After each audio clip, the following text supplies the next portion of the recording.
Sahabatku, pernahkah engkau berhenti sejenak dan bertanya dalam diam, apakah salat yang selama ini engkau kerjakan benar-benar sampai ke langit atau justru berhenti di lantai sajadahmu? Kita salat 5 waktu, bertahun-tahun, dengan gerakan yang terasa sudah otomatis dan bacaan yang terasa sudah hafal. Namun bagaimana jika di dalam kebiasaan itu terselip sesuatu yang diam-diam merusak nilainya? Bagaimana jika ada bacaan yang kita anggap remeh, tetapi justru menjadi sebab pahala terhapus? Bagaimana jika niat kita beribadah, namun cara kita tanpa sadar melanggar adab yang Allah tetapkan? Pertanyaan ini tidak untuk menakut-nakuti, tetapi untuk membangunkan. Dan sebelum kita melangkah lebih jauh, mari kita panjatkan doa agar Allah melapangkan rezeki kita, menenangkan hati kita, dan memudahkan jalan hidup kita. Lalu tuliskan, amin, di kolom komentar, agar harapan itu menjadi doa yang disaksikan langit. Salat bukan sekadar rutinitas harian yang kita selesaikan, agar merasa lega. Salat adalah perjumpaan paling intim antara seorang hamba dan Tuhannya. Di dalam salat, dunia seharusnya berhenti, waktu seharusnya melambat, dan hati seharusnya tunduk sepenuhnya. Namun manusia sering terjebak pada kebiasaan, bukan kesadaran. Kita bergerak tanpa merasa, membaca tanpa merenung, dan berdiri tanpa benar-benar hadir. Di titik inilah bahaya itu muncul, bukan karena niat buruk, tetapi karena kelalaian yang dibiarkan. Stoikisme mengajarkan kita untuk sadar pada setiap tindakan, dan Islam mengajarkan hal yang sama dalam ibadah. Salat menuntut kehadiran jiwa, bukan hanya kehadiran tubuh. Ada satu kesalahan besar yang sering tidak disadari, yaitu menganggap salat sebagai dialog bebas antara kita dan Allah. Kita merasa Allah Maha Mengerti, Maha Mendengar, dan Maha Mengetahui segala bahasa. Perasaan itu benar, tetapi penerapannya dalam salat bisa menjadi keliru. Salat bukan percakapan spontan, melainkan ibadah ritual yang aturannya telah ditetapkan. Ketika kita mengubah bacaan, menambah kata, atau mengganti bahasa, kita sedang menggeser salat dari ketundukan menjadi kehendak pribadi. Padahal inti ibadah bukan pada apa yang kita mau, tetapi pada apa yang Allah perintahkan. Disinilah letak ujian ketaatan yang sesungguhnya. Allah tidak membiarkan salat dilakukan sesuka hati manusia. Setiap gerakan, setiap bacaan, dan setiap urutan telah dicontohkan oleh Rasulullah dengan sangat rinci. Bukan karena Allah membatasi, tetapi karena Allah menjaga kemurnian ibadah ini. Jika setiap orang bebas menentukan caranya sendiri, salat akan kehilangan kesatuannya. Ia tidak lagi menjadi ibadah yang menyatukan umat, tetapi menjadi ekspresi pribadi yang terpecah-pecah. Ketertiban dalam ibadah adalah bentuk rahmat, bukan beban. Dari sinilah kita mulai memahami mengapa ada hal-hal yang tidak boleh diubah. Salat bukan milik kita. Salat adalah amanah. Salah satu hal yang paling sering dipertanyakan adalah, mengapa bacaan salat harus berbahasa Arab? Banyak orang berkata, bukankah Allah memahami semua bahasa di dunia? Pernyataan itu benar, tetapi konteksnya sering disalahgunakan. Salat bukan sekadar menyampaikan isi hati, melainkan menjalankan tata cara ibadah yang ditetapkan. Bahasa Arab dipilih bukan karena keistimewaan etnis, tetapi karena ketepatan makna dan kestabilan strukturnya.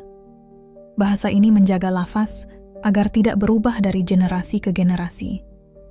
Dengan bahasa yang sama, umat Islam di seluruh dunia berdiri dalam satu barisan ibadah. Disinilah persatuan spiritual itu dijaga. Bayangkan jika setiap orang membaca salat dengan bahasa masing-masing.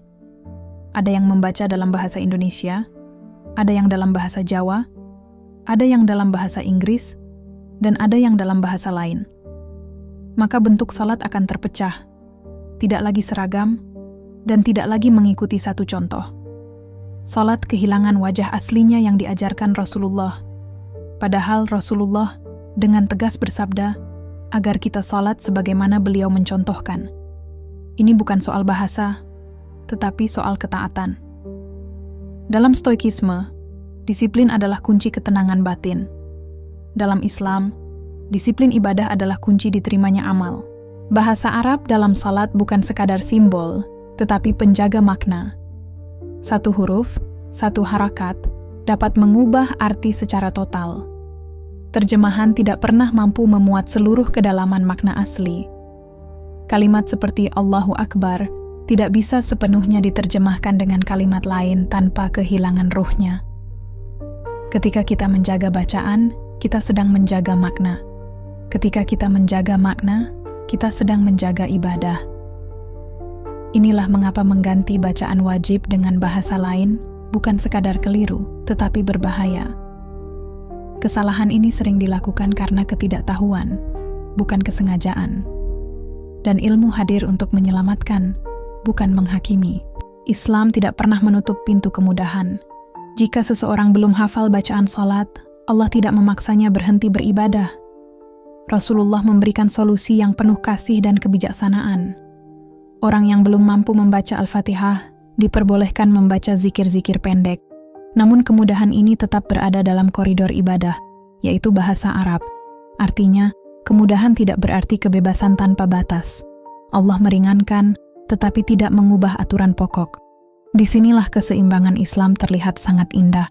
Ada disiplin, tetapi ada juga kasih sayang. Kesalahan berikutnya yang sering terjadi adalah mengganti bacaan salat dengan bahasa Indonesia, karena merasa lebih paham. Paham bukan berarti boleh mengubah.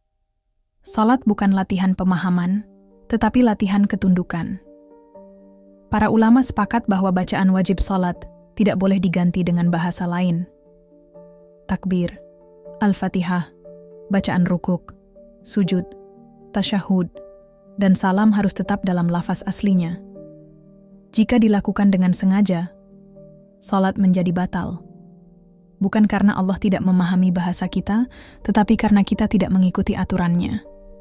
Ketaatan selalu mendahului logika pribadi. Banyak orang bertanya, bagaimana jika belum memahami arti bacaan salat? Jawabannya sederhana, pahami perlahan tanpa mengubah bacaan. Ilmu datang setelah ketaatan, bukan sebelum ketaatan. Kita belajar arti bacaan sambil terus menjaga lafaznya. Inilah proses pendewasaan spiritual. Stoik mengajarkan bahwa kita tidak mengendalikan hasil, tetapi kita mengendalikan usaha. Dalam salat, usaha kita adalah menjaga bacaan sambil terus belajar maknanya. Allah melihat proses, bukan kesempurnaan instan. Tidak ada yang dituntut sempurna, yang dituntut adalah jujur dan taat. Dalam salat, ada bacaan wajib dan ada ruang doa. Banyak orang tidak membedakan keduanya. Bacaan wajib tidak boleh diubah atau ditambah. Tetapi, setelah tasyahud akhir, Allah membuka ruang bagi hambanya untuk meminta. Disinilah kita boleh berdoa tentang rezeki, kesehatan, jodoh, dan hajat hidup lainnya. Namun doa ini pun tetap dalam bahasa Arab. Karena kita masih berada dalam salat, dalam wilayah ibadah ritual. Ini bukan batasan yang menyulitkan, tetapi penjagaan agar salat tetap suci. Allah memberi ruang, tetapi tetap dalam adab. Kesalahan lain yang sering dianggap sepele adalah mengucapkan kata-kata duniawi di dalam salat. Keluhan, gumaman, atau ucapan spontan sering keluar tanpa disadari. Padahal salat bukan tempat mencurahkan keluhan dengan bahasa biasa. Jika dilakukan sengaja, salat bisa batal. Jika tidak sengaja dan sedikit, masih dimaafkan. Namun kebiasaan ini menunjukkan kurangnya kesadaran. Salat menuntut kita hadir sepenuhnya. Setiap kata yang keluar seharusnya bernilai ibadah. Disinilah latihan pengendalian diri itu bekerja. Berbicara dengan orang lain di dalam salat adalah larangan yang sangat tegas. Pada masa awal Islam, hal ini pernah terjadi sebelum turun larangannya. Setelah Allah memerintahkan khusyuk, Rasulullah melarang semua bentuk percakapan dalam salat. Sejak itu, salat menjadi wilayah suci yang terpisah dari dunia luar. Ketika takbir diucapkan, hubungan dengan manusia diputus sementara. Yang tersisa hanyalah hubungan dengan Allah. Ini adalah latihan spiritual yang sangat dalam. Dunia diajarkan untuk menunggu. Hikmah dari larangan berbicara dalam salat sangatlah besar. Allah ingin memberikan kita satu momen murni tanpa gangguan. Di luar salat, hidup penuh kebisingan dan tuntutan. Dalam salat, Allah mengundang kita untuk diam bersamanya. Diam bukan berarti kosong, tetapi penuh kesadaran. Inilah momen ketika hati belajar tenang. Stoikisme menyebutnya ketenangan batin. Islam menyebutnya khusyuk. Dua jalan berbeda yang bertemu pada satu titik kesadaran. Menambah bacaan tanpa dasar juga termasuk kesalahan yang sering terjadi.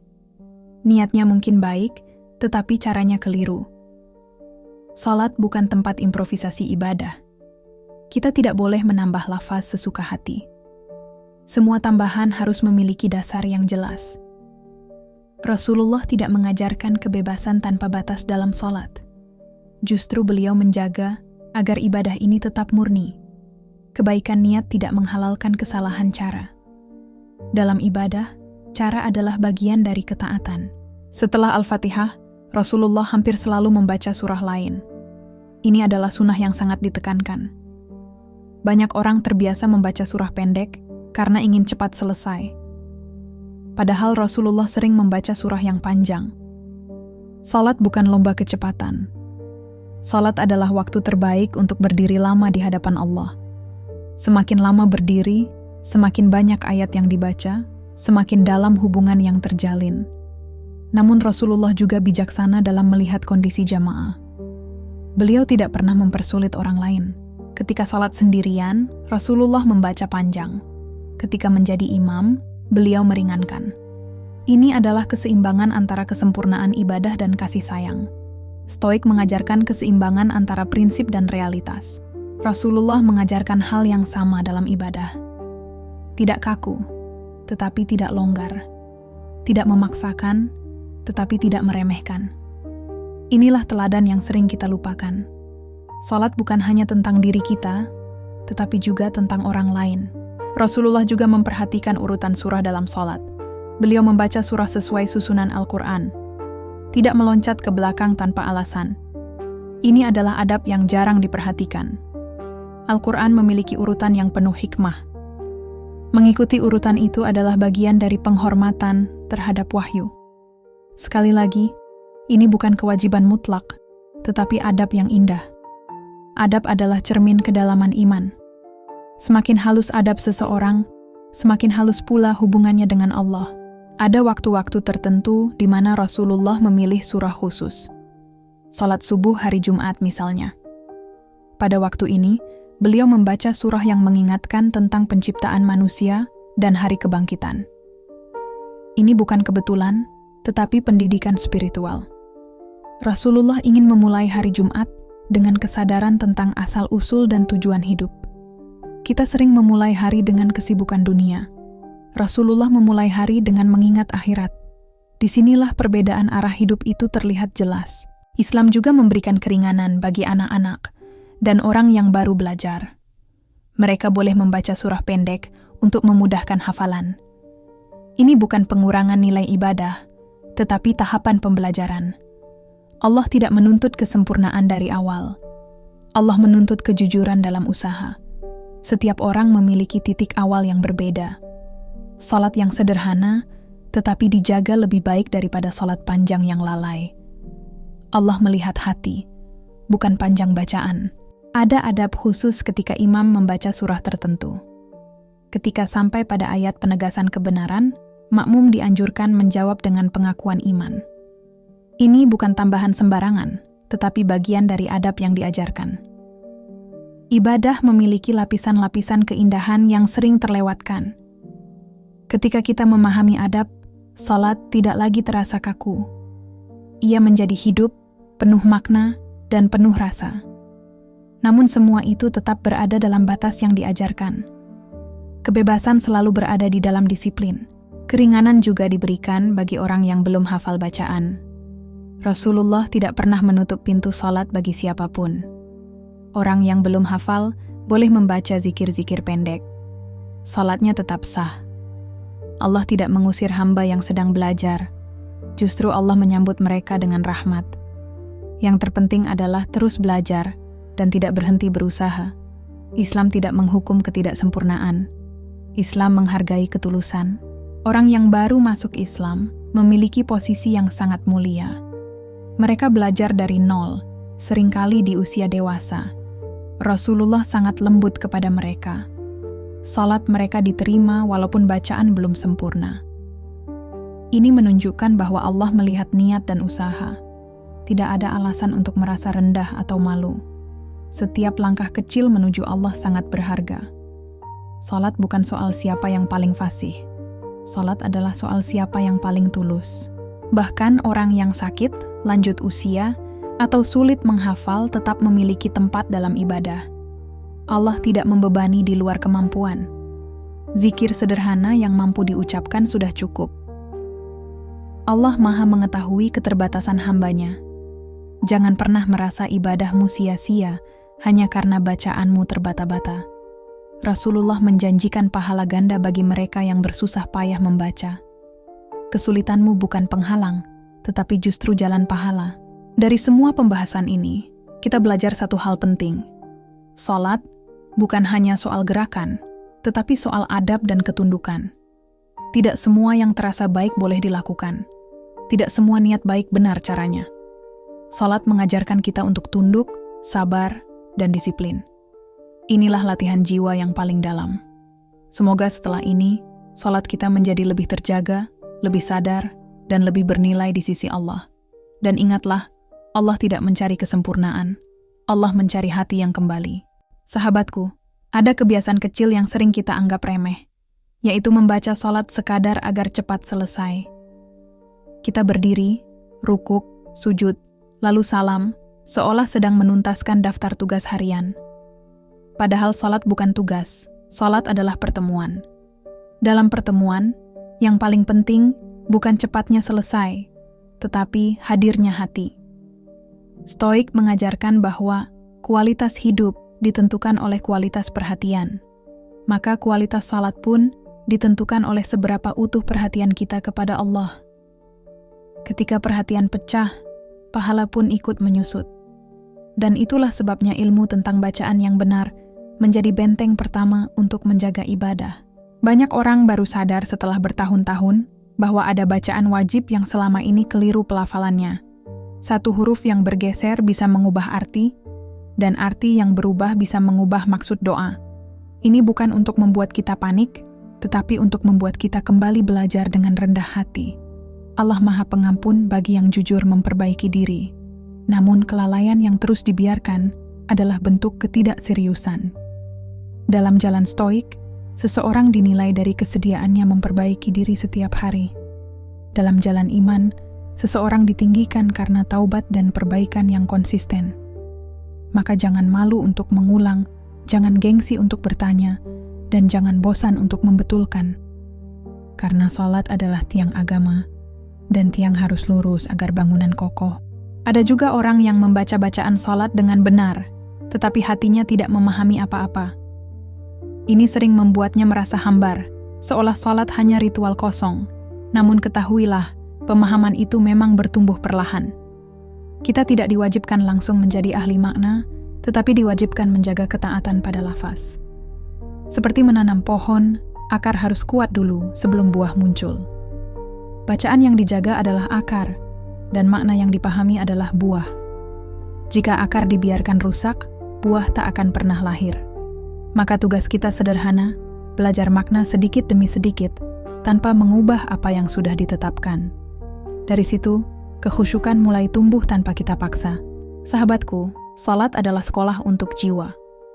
Di luar salat, kita dilatih menahan emosi, mengendalikan nafsu, dan bersabar menghadapi hidup. Di dalam salat, kita dilatih menundukkan ego paling dalam. Ego ingin bebas, tetapi salat mengajarkan aturan. Ego ingin memilih sendiri, tetapi salat mengajarkan mengikuti Rasulullah. Ego ingin cepat, tetapi salat mengajarkan tenang. Ego ingin dipuji, tetapi salat mengajarkan diam di hadapan Allah. Disinilah salat menjadi latihan stoik paling tinggi, karena ia melatih disiplin batin. Dan ketika disiplin itu terbentuk, hidup pun terasa lebih ringan. Namun, ada satu titik rawan yang sering membuat salat menjadi tidak murni, yaitu ketika lidah memasukkan kalimat dunia. Kadang seseorang berkata, "Aduh, karena pegal," atau "Ya ampun, karena terkejut," atau kalimat lain karena pikirannya melayang.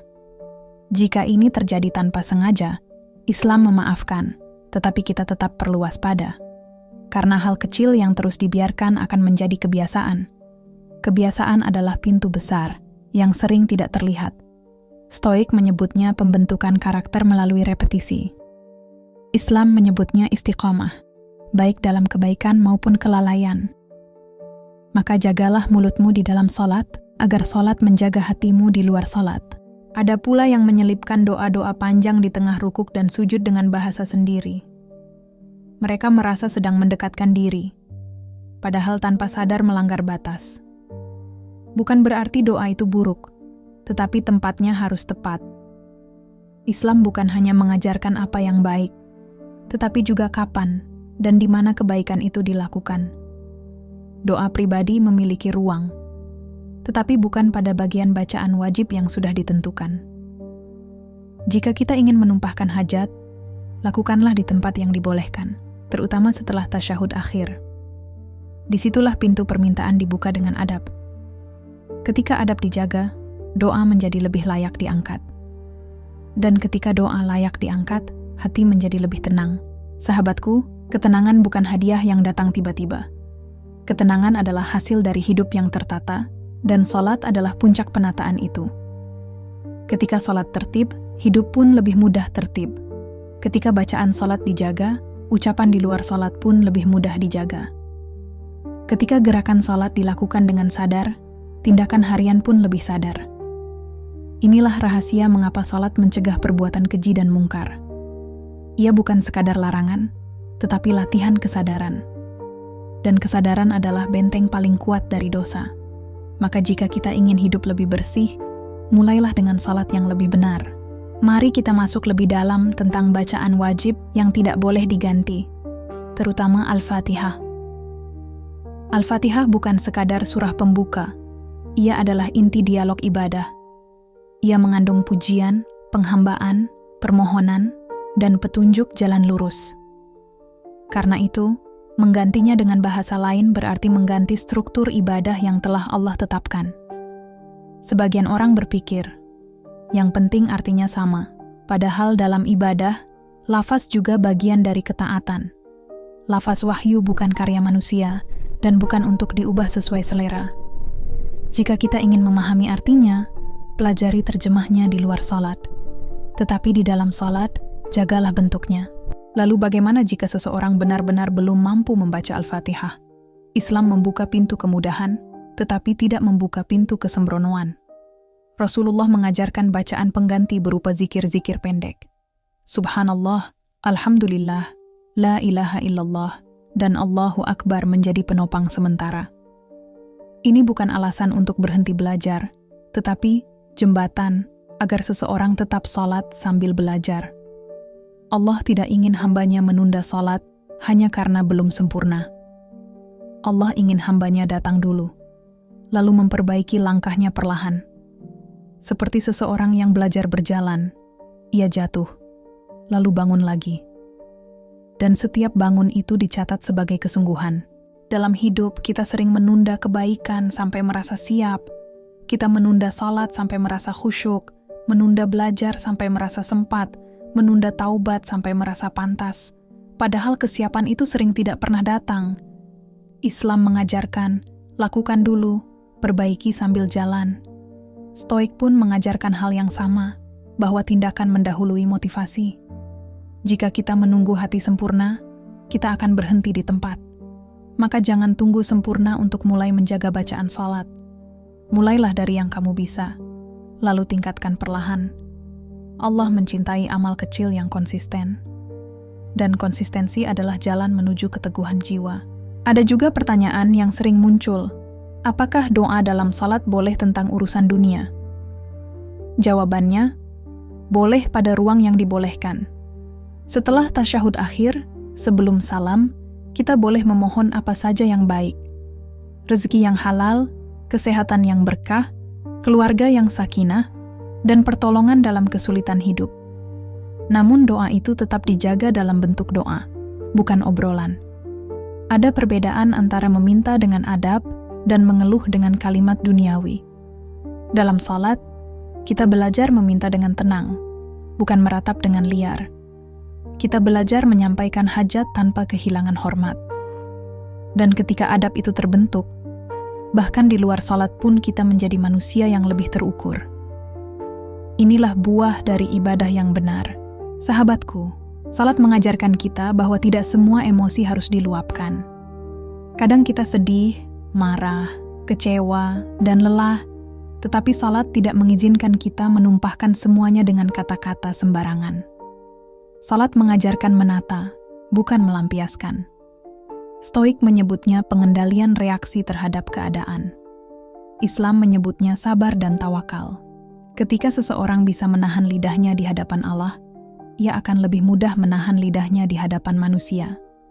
Ketika seseorang bisa menahan pikirannya agar tidak liar di salat, ia akan lebih mudah menahan pikirannya dari prasangka. Maka jangan remehkan latihan ini, karena ia membentuk karakter. Salat yang benar mencetak jiwa yang kuat.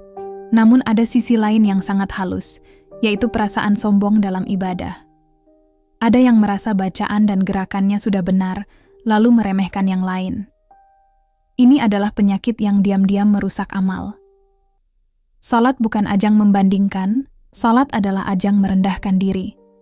Semakin seseorang memahami adab salat, seharusnya semakin ia lembut kepada orang lain. Karena ia sadar, hidayah bukan hasil kehebatan, tetapi karunia Allah. Maka jika engkau sudah paham, jadilah penuntun yang tenang, bukan hakim yang keras. Ilmu itu cahaya, dan cahaya tidak memukul, ia menerangi. Begitulah seharusnya kita membawa pembahasan ini. Kita juga perlu memahami bahwa kesalahan dalam salat ada yang membatalkan dan ada yang mengurangi pahala. Tidak semua kekeliruan membuat salat hangus seketika, tetapi setiap kekeliruan adalah undangan untuk memperbaiki. Yang membatalkan biasanya terkait dengan hal-hal yang disengaja dan jelas melanggar, seperti berbicara sengaja atau mengganti bacaan wajib. Sedangkan kekeliruan kecil yang tidak sengaja sering dimaafkan, tetapi tetap perlu diwaspadai. Islam adalah agama yang adil, tidak menghukum lupa, namun tegas pada kesengajaan. Ini mengajarkan kita satu prinsip hidup yang kuat, yaitu niat dan kesadaran menentukan nilai. Stoik mengajarkan bahwa kebajikan berada pada kehendak yang benar. Islam mengajarkan bahwa amal dinilai dari niat dan caranya. Maka mari kita jaga keduanya. Sahabatku, kadang kita takut belajar karena takut menemukan banyak kesalahan. Namun rasa takut itu justru pintu keselamatan, jika ia membuat kita kembali. Orang yang paling merugi bukan yang banyak salah, tetapi yang tidak mau memperbaiki. Allah membuka pintu taubat selama nyawa belum sampai di tenggorokan. Allah juga membuka pintu ilmu selama hati masih mau mendengar. Maka jangan lari dari pembahasan ini. Kita tidak sedang mencari-cari kesalahan, kita sedang mencari jalan yang lebih benar. Dan jalan yang lebih benar selalu membuat hati lebih damai. Karena damai lahir dari kepastian bahwa kita berusaha taat. Mari kita renungkan kembali mengapa Rasulullah menekankan contoh salat yang harus diikuti. Karena manusia cenderung menambah dan mengurangi sesuai selera. Hari ini seseorang menambah 1 kalimat, besok yang lain menambah 2 kalimat, lalu lambat laun salat berubah bentuk. Inilah yang terjadi pada banyak tradisi manusia ketika tidak dijaga oleh contoh yang jelas.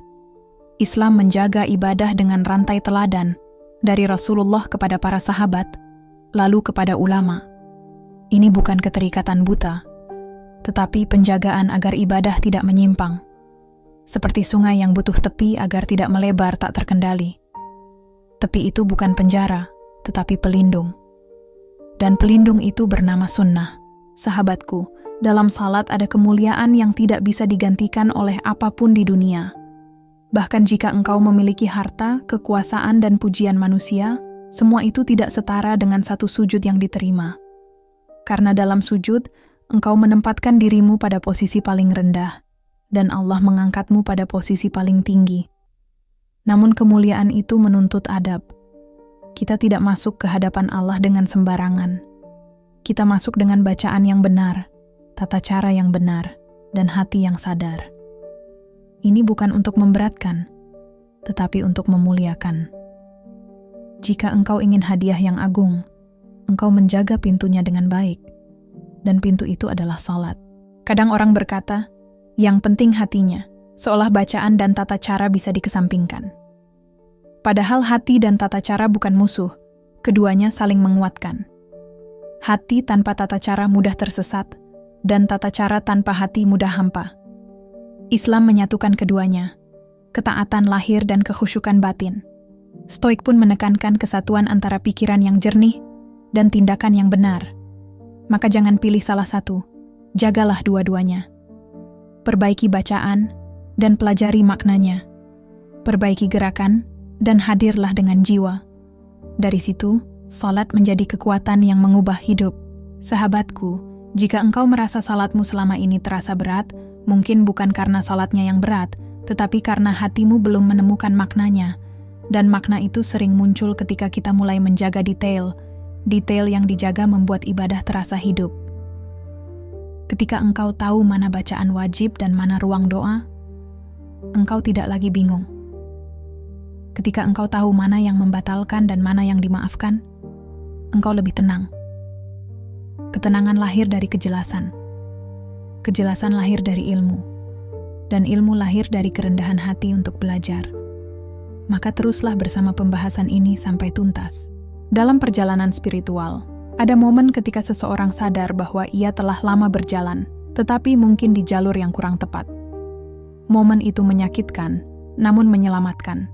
Seperti orang yang tersesat di hutan, lalu tiba-tiba menemukan tanda jalan. Ia bisa menyesal, tetapi ia juga bisa bersyukur karena akhirnya tahu arah. Begitu pula dengan sholat. Jika kita menemukan kesalahan, jangan tenggelam dalam rasa bersalah. Jadikan itu titik balik untuk memperbaiki. Allah mencintai hamba yang kembali, bukan hamba yang merasa sudah cukup. Dan kembali itu selalu dimulai dari satu keputusan kecil, yaitu mau belajar dan mau berubah.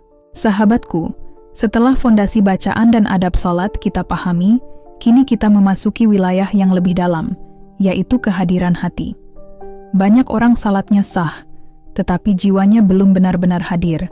Ini bukan dosa besar, tetapi kehilangan besar, karena salat yang hidup seharusnya meninggalkan bekas di dalam diri. Kehadiran hati tidak datang dengan paksaan, tetapi dengan latihan. Latihan itu dimulai dari kesadaran bahwa setiap kalimat yang kita ucapkan sedang kita sampaikan kepada Allah. Ketika kesadaran ini tumbuh, bacaan tidak lagi terasa kosong. Ia menjadi dialog batin yang tenang dan penuh makna. Stoik mengajarkan bahwa penderitaan manusia sering lahir dari pikiran yang tidak terkendali. Dalam salat, pikiran sering melompat ke masa lalu dan masa depan. Kita memikirkan kesalahan yang sudah terjadi atau kecemasan yang belum tentu datang. Padahal salat adalah latihan untuk hadir di saat ini. Ketika takbir diucapkan, masa lalu dan masa depan seharusnya ditinggalkan. Yang ada hanya saat ini dan hanya Allah. Inilah latihan mental yang sangat kuat. Salat mengajarkan kita hidup di momen sekarang. Dan orang yang mampu hadir di momen sekarang akan lebih tenang menghadapi hidup. Kehadiran hati juga dipengaruhi oleh pemahaman makna bacaan. Namun pemahaman ini tidak harus sempurna untuk memulai. Cukup tahu garis besarnya, bahwa kita sedang memuji, mengakui kelemahan, dan meminta petunjuk. Dari situ hati mulai terlibat. Seiring waktu, makna akan semakin dalam. Jangan menunggu paham semuanya baru mau khusyuk. Khusyuk justru sering membuka pintu pemahaman. Seperti seseorang yang belajar berenang, ia harus masuk air dulu. Dari pengalaman itulah keberanian dan keterampilan tumbuh. Sahabatku, salat juga mengajarkan kita menerima keterbatasan diri. Tidak semua salat kita akan khusyuk.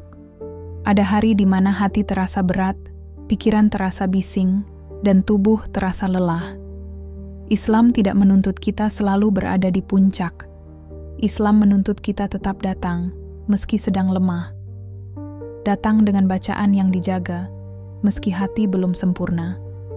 Allah lebih mencintai hamba yang tetap berdiri, meski hatinya goyah. Karena itu tanda kesungguhan.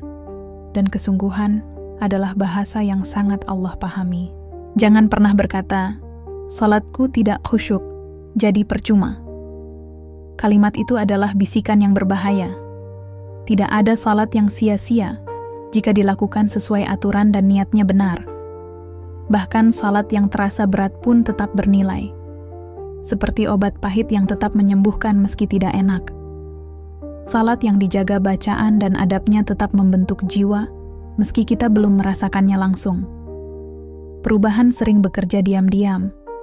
Dan suatu hari, kita baru sadar bahwa kita lebih sabar dari sebelumnya. Itulah buah salat yang tidak pernah sia-sia. Sahabatku, mari kita bicara tentang niat, karena niat adalah ruh ibadah. Banyak orang mengucapkan niat di awal salat, tetapi tidak menyadari maknanya. Niat bukan sekadar kata, tetapi kesadaran mengapa kita berdiri. Kita berdiri bukan untuk dipuji, bukan untuk dianggap saleh, dan bukan karena tekanan sosial. Kita berdiri karena Allah memanggil dan kita menjawab. Ketika niat ini jernih, salat menjadi ringan. Ketika niat bercampur ria, salat menjadi beban. Maka periksalah niatmu, bukan untuk menghakimi diri, tetapi untuk meluruskan arah. Ria adalah penyakit halus yang bisa menyusup bahkan dalam ibadah. Ia membuat seseorang lebih peduli pada pandangan manusia daripada pandangan Allah. Dalam salat, ria bisa muncul dalam bentuk memperindah bacaan agar didengar atau memperlama gerakan agar terlihat khusyuk. Padahal hakikat khusyuk tidak bisa dipamerkan. Ia adalah urusan hati dengan Allah. Stoik mengajarkan untuk tidak menggantungkan nilai diri pada penilaian orang lain. Islam mengajarkan keikhlasan sebagai puncak ibadah. Keduanya bertemu pada satu prinsip, yaitu merdeka dari pandangan manusia. Dan salat adalah tempat terbaik untuk melatih kemerdekaan itu. Sahabatku, salat juga mengajarkan kita disiplin waktu. 5 waktu salat membagi hari kita menjadi bagian-bagian yang bermakna. Hidup tidak lagi mengalir tanpa arah, tetapi ditandai dengan pertemuan dengan Allah. Stoik menghargai waktu sebagai aset yang paling berharga. Islam mengajarkan hal yang sama, tetapi dengan dimensi ibadah. Ketika kita menjaga waktu salat, kita sedang menjaga hidup kita. Ketika kita meremehkan waktu salat, hidup pun sering terasa kacau. Keteraturan lahir dari komitmen kecil yang dijaga setiap hari. Dan salat adalah komitmen itu. Ada kebijaksanaan besar dalam pengulangan salat. 5 kali sehari, bacaan yang sama, gerakan yang sama. Bagi sebagian orang, ini terasa membosankan. Namun bagi yang merenung, ini adalah penguatan. Seperti latihan otot yang dilakukan berulang, salat melatih otot jiwa. Pengulangan membuat nilai tertanam lebih dalam. Setiap hari kita mengakui hanya kepada Allah kita menyembah, dan hanya kepadanya kita meminta pertolongan. Pengakuan ini membentuk cara pandang hidup. Perlahan, kita tidak mudah bergantung pada makhluk. Kita lebih tegak menghadapi keadaan. Sahabatku, ketika hidup menekan, salat seharusnya menjadi tempat berlindung, bukan beban tambahan. Namun itu hanya terjadi jika salat dijaga dengan benar. Salat yang asal-asalan sulit memberi ketenangan. Salat yang diisi kelalaian sulit menjadi sandaran. Karena itu, memperbaiki bacaan dan adab bukan sekadar soal sah atau batal.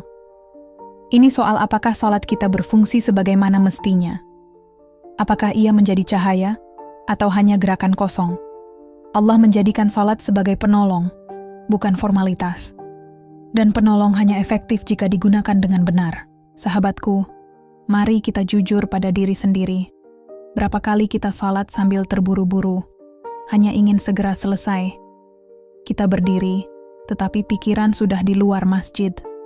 Kita rukuk, tetapi hati masih di pekerjaan. Kita sujud, tetapi jiwa belum benar-benar tunduk. Ini bukan kejahatan besar, tetapi kehilangan kesempatan besar. Kesempatan untuk menenangkan diri di hadapan Allah. Kesempatan untuk melepaskan beban hidup sejenak. Salat yang dijaga dengan kesadaran akan terasa seperti istirahat jiwa. Dan istirahat jiwa adalah kebutuhan yang sering kita abaikan. Dalam sujud, posisi paling rendah tubuh manusia, justru doa paling dekat dengan Allah. Ini adalah paradoks yang indah. Ketika kita merendah, Allah meninggikan. Namun kedekatan ini menuntut adab. Kita tidak masuk ke sujud dengan kalimat sembarangan. Kita masuk dengan bacaan yang diajarkan Rasulullah. Dari bacaan itulah muncul ketenangan. Ketika bacaan benar dan hati hadir, sujud menjadi tempat paling damai. Banyak orang mencari ketenangan di luar, padahal ia menunggu di dalam sujud. Asal kita mau datang dengan benar. Sahabatku, salat juga mengajarkan kita konsistensi, bukan kesempurnaan. Tidak semua hari kita akan kuat, tidak semua hari kita akan tenang, namun salat tetap ditegakkan. Inilah keteguhan yang membentuk karakter. Stoik menyebutnya ketahanan batin menghadapi naik turunnya keadaan. Islam menyebutnya istiqomah. Ketika seseorang istiqomah dalam salat, ia sedang membangun benteng dalam dirinya. Benteng itu tidak membuat hidup bebas masalah, tetapi membuat kita tidak mudah runtuh. Dan itu adalah kekuatan yang sangat mahal. Kita juga perlu memahami bahwa salat tidak berdiri sendiri. Ia mempengaruhi ucapan, sikap, dan keputusan kita di luar masjid. Jika salat kita jaga, kita akan lebih berhati-hati dalam berkata. Jika salat kita jaga, kita akan lebih sabar dalam bersikap. Jika salat kita jaga, kita akan lebih jujur dalam bekerja. Karena salat yang benar meninggalkan jejak. Jejak itu terlihat dalam akhlak, dan akhlak adalah bukti nyata dari ibadah. Tanpa akhlak, salat kehilangan fungsinya. Sahabatku, jangan ukur salatmu dengan perasaan semata. Kadang kita merasa tenang, kadang tidak. Perasaan itu fluktuatif. Yang perlu dijaga adalah kebenaran dan keistiqomahan.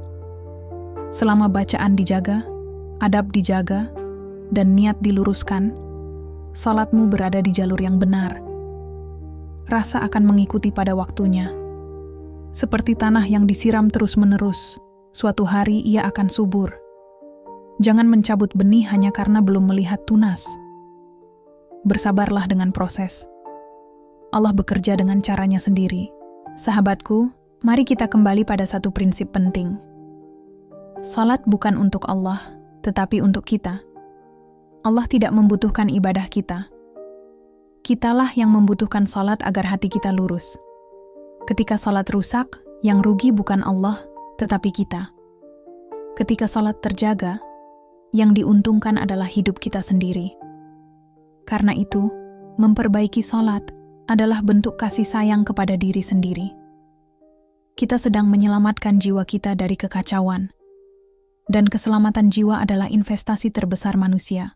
Dalam hidup, banyak hal berada di luar kendali kita. Keputusan orang lain, keadaan ekonomi, dan peristiwa tak terduga sering datang tanpa izin. Stoik mengajarkan untuk fokus pada apa yang bisa kita kendalikan. Islam mengajarkan hal yang sama dengan bahasa ibadah. Salah satu hal yang paling bisa kita kendalikan adalah salat kita. Kita bisa mengendalikan bacaan kita, niat kita, dan usaha kita untuk hadir. Ketika satu hal ini dijaga, kita memiliki titik tenang di tengah kekacauan. Dan titik tenang itu sangat berharga. Ia menjadi jangkar saat badai datang. Sahabatku, mungkin selama ini engkau merasa hidupmu berat dan doa-doamu lambat terkabul. Ini bukan untuk menyalahkan, tetapi untuk mengajak merenung. Bagaimana kualitas salat kita selama ini? Apakah kita datang dengan adab atau sekadar menggugurkan kewajiban? Allah Maha mendengar, tetapi Dia juga Maha bijaksana. Ia mendidik hambanya melalui proses. Salat yang dijaga adalah salah satu cara membuka pintu-pintu pertolongan. Bukan karena Allah pelit, tetapi karena Allah ingin hambanya datang dengan benar, datang dengan sadar dan tunduk. Sahabatku, memperbaiki salat bukan proyek sehari. Ini perjalanan seumur hidup. Setiap fase hidup membawa tantangan baru, namun salat tetap menjadi poros. Ketika muda, salat melatih disiplin. Ketika dewasa, salat menenangkan beban. Ketika tua, salat menjadi sahabat setia. Maka jangan bosan memperbaiki, jangan lelah belajar. Setiap langkah kecil bernilai besar di sisi Allah, dan setiap niat untuk berubah dicatat sebagai kebaikan. Allah tidak pernah menyia-nyiakan usaha. Kita akan mendekati bagian akhir dari rangkaian ini. Namun sebelum itu, renungkan satu hal. Jika hari ini adalah salat terakhirmu, bagaimana engkau ingin melakukannya? Dengan terburu-buru atau dengan penuh kesadaran? dengan bacaan seadanya, atau dengan adab yang terjaga? Pertanyaan ini bukan untuk menakuti, tetapi untuk menyadarkan. Karena kematian sering datang tanpa pengumuman, dan orang yang siap adalah yang terbiasa menjaga kualitas. Salat yang baik adalah persiapan terbaik untuk pertemuan terakhir. Sahabatku, jika selama ini engkau menemukan kekurangan dalam salatmu, jangan putus asa. Putus asa bukan sifat orang beriman. Allah membuka pintu perbaikan selama kita mau melangkah.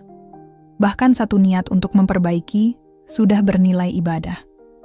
Mulailah hari ini dari satu bacaan yang diperbaiki, dari satu kesadaran yang ditambahkan, dari satu niat yang diluruskan. Tidak perlu menunggu sempurna. Cukup bergerak ke arah yang benar. Allah akan menyempurnakan sisanya. Salat yang terjaga akan mengubah caramu melihat hidup. Masalah tidak selalu terasa lebih kecil, tetapi hatimu menjadi lebih kuat. Kekecewaan tidak selalu hilang, tetapi kamu lebih mampu menerimanya. Keadaan tidak selalu membaik, tetapi jiwamu lebih stabil. Inilah kekuatan sejati yang dicari manusia. Bukan hidup tanpa masalah, tetapi jiwa yang tidak mudah hancur. Dan salat adalah salah satu jalan utama menuju kekuatan itu. Asal ia dijaga dengan benar. Asal ia dilakukan dengan adab dan kesadaran. Sahabatku, kita telah berjalan cukup jauh dalam pembahasan ini. Dari bacaan, adab, niat, hingga kehadiran hati. Semua ini bukan untuk membebani, tetapi untuk memerdekakan. Karena ibadah yang dipahami akan terasa lebih ringan. Ketika engkau tahu apa yang boleh dan apa yang tidak, hatimu tidak lagi ragu. Keraguan sering menjadi sumber kegelisahan, dan ilmu hadir untuk menenangkan. Maka simpanlah pelajaran ini dan ulangi ketika perlu, karena manusia mudah lupa dan pengingat adalah rahmat. Sebentar lagi kita akan sampai pada penutup. Namun sebelum itu, aku ingin engkau berhenti sejenak. Tarik napas dan bayangkan dirimu berdiri dalam salat berikutnya. Bayangkan bacaanmu lebih terjaga. Bayangkan hatimu lebih hadir. Bayangkan sujudmu lebih tenang. Perasaan damai itu bukan khayalan. Ia mungkin dan nyata bagi siapapun yang mau berusaha. Allah tidak memilih-milih hamba dalam memberi ketenangan. Ia hanya menunggu siapa yang mau datang dengan adab. Dan pintu itu selalu terbuka. Sahabatku yang dirahmati Allah, pada bagian berikutnya, kita akan merangkum semuanya dengan doa dan peneguhan hati. Kita akan menutup dengan harapan agar salat kita menjadi cahaya hidup. Jangan berhenti di tengah jalan. Tetaplah bersama sampai akhir. Karena penutup nanti bukan sekadar kata, tetapi ajakan pulang kepada ketenangan. Ketenangan yang lahir dari salat yang dijaga. Ketenangan yang tidak bisa dibeli oleh dunia. Dan semoga ketenangan itu menjadi bagian dari hidup kita semua. Sahabatku, pada tahap ini kita tidak lagi sekadar membahas hukum dan bacaan, tetapi arah hidup yang dibentuk oleh salat. Salat yang benar tidak berhenti di sajadah. Ia mengalir ke cara kita berbicara, memilih, dan bersikap. Ia menenangkan ketika hidup gaduh, dan meneguhkan ketika dunia menekan. Inilah fungsi sejati ibadah, membentuk manusia yang utuh. Ketika salat dijaga, hati belajar tenang tanpa bergantung pada keadaan. Ketika hati tenang, keputusan menjadi lebih jernih. Dan kejernihan itulah yang menyelamatkan banyak langkah. Stoik mengajarkan bahwa kebahagiaan bukan pada apa yang terjadi, tetapi pada bagaimana kita merespons. Islam mengajarkan bahwa ketenangan lahir dari kedekatan kepada Allah. Salat adalah pertemuan dua pelajaran besar itu. Ia melatih kita mengendalikan respons batin, bukan memaksa dunia berubah. Ketika dunia tidak sesuai harapan, salat mengajarkan berserah tanpa menyerah. Kita tetap berusaha, tetapi tidak putus asa. Kita tetap bergerak, tetapi tidak panik. Inilah keseimbangan yang dicari banyak manusia. Sahabatku, perhatikan bagaimana salat mengajarkan kerendahan hati. Kita berdiri, lalu rukuk, lalu sujud, dan kembali duduk. Gerakan ini bukan tanpa makna. Ia melatih jiwa untuk turun, agar tidak selalu ingin naik. Jiwa yang mau turun tidak mudah tersinggung. Jiwa yang mau sujud tidak mudah sombong. Jiwa yang mau kembali duduk tidak mudah merasa paling benar. Dari salat, lahir akhlak yang menenangkan sekitar. Dan akhlak itu adalah dakwah paling sunyi, namun paling kuat. Ada orang yang mencari ketenangan melalui pelarian. Ada yang mencari lewat hiburan, ada yang lewat pengakuan, ada yang lewat kekuasaan. Namun semua itu cepat berlalu. Salat menawarkan ketenangan yang tidak bergantung pada apapun selain kehadiran. Ia tidak perlu biaya, tidak perlu panggung, dan tidak perlu penonton. Cukup ruang kecil dan hati yang mau datang. Ketika ketenangan itu dirawat 5 kali sehari, ia menjadi kebiasaan jiwa. Kebiasaan inilah yang membuat hidup terasa lebih ringan. Karena kita punya tempat pulang yang pasti. Sahabatku, jangan remehkan perubahan kecil yang lahir dari salat. Satu bacaan yang dibenarkan hari ini, satu adab yang dijaga besok, satu niat yang diluruskan lusa. Perubahan besar selalu berawal dari hal kecil yang konsisten. Jangan menunggu rasa, karena rasa datang setelah disiplin. Jangan menunggu tenang, karena tenang datang setelah hadir. Salat mengajarkan urutan itu dengan sangat lembut. Hadir dulu, disiplin dulu, lalu tenang menyusul. Itulah jalan yang jarang dipilih, tetapi paling aman. Ketika hidup terasa tidak adil, salat mengingatkan bahwa keadilan hakiki bukan di dunia. Ketika usaha belum berbuah, salat mengingatkan bahwa nilai tidak selalu diukur dari hasil. Ketika doa terasa lama, salat mengajarkan sabar tanpa keluhan. Ini bukan pasrah yang lemah, tetapi pasrah yang berdaya. Kita tetap berikhtiar, tetapi hati tidak terikat pada hasil. Inilah kebebasan batin yang sejati. Bebas dari cemas berlebihan, bebas dari iri, dan bebas dari putus asa. Salat adalah pintu kebebasan itu. Sahabatku, mungkin engkau bertanya, apakah semua ini mungkin untuk diriku yang penuh kekurangan? Jawabannya, ya, sangat mungkin. Karena salat tidak menunggu kesempurnaan. Salat menerima orang yang datang dengan apa adanya. Yang diminta hanya satu, kemauan untuk taat dan memperbaiki. Allah tidak meminta kita menjadi orang lain. Allah meminta kita menjadi versi terbaik dari diri kita sendiri. Dan salat adalah jalannya. Jalan yang dibuka untuk siapapun, tanpa syarat kemegahan. Jika selama ini engkau merasa jauh, jangan ukur jarak dengan perasaan. Ukur dengan langkah. Satu langkah menuju perbaikan bacaan, satu langkah menuju adab yang dijaga, satu langkah menuju niat yang diluruskan. Jarak akan memendek dengan sendirinya. Allah lebih dekat dari yang kita kira. Yang sering menjauh adalah perhatian kita. Maka kembalikan perhatian itu dalam salat. Di sanalah jarak dipangkas dan kedekatan dipulihkan. Sahabatku, ada hari ketika salat terasa ringan, dan ada hari ketika terasa berat. Terimalah keduanya dengan lapang. Jangan sombong ketika ringan, dan jangan putus asa ketika berat. Keduanya adalah bagian dari perjalanan. Yang penting, engkau tetap datang. Tetap menjaga bacaan. Tetap menahan ucapan. Tetap meluruskan niat. Allah melihat keteguhan itu. Dan keteguhan selalu berbuah, meski tidak selalu segera. Ingatlah, salat bukan alat untuk menuntut, tetapi ruang untuk tunduk. Ketika tunduk itu tulus, doa-doa lebih layak diangkat.